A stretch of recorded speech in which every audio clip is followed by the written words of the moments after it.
Hi there, welcome to this devotion.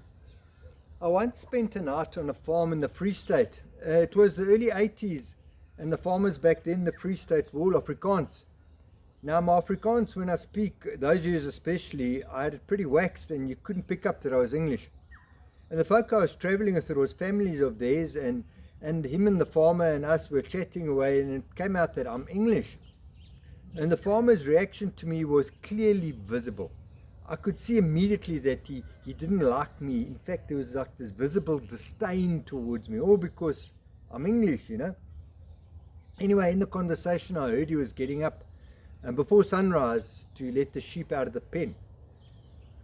I was determined to join him and show that us English aren't all that bad after all. I managed to stay awake all night. Those years I could do it.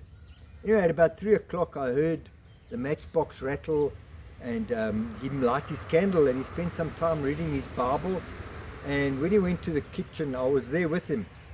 I joined him walking around the farm in the morning, going through his morning ritual, and eventually I won him over, and he warmed towards me.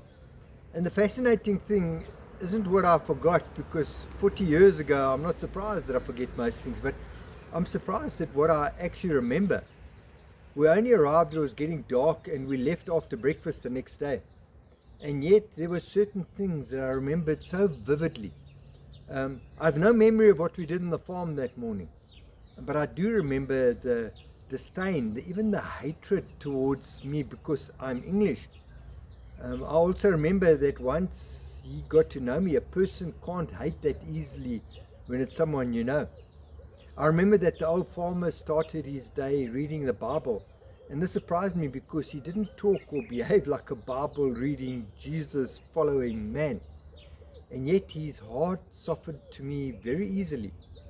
I remember that people lived without electricity supply and they were happy. Anyway, and that was my first encounter of people trying to live without electricity. There's a story in the book of Acts chapter 2 where the Apostle Peter speaks about the Holy Spirit pouring out into the lives of Jesus' followers.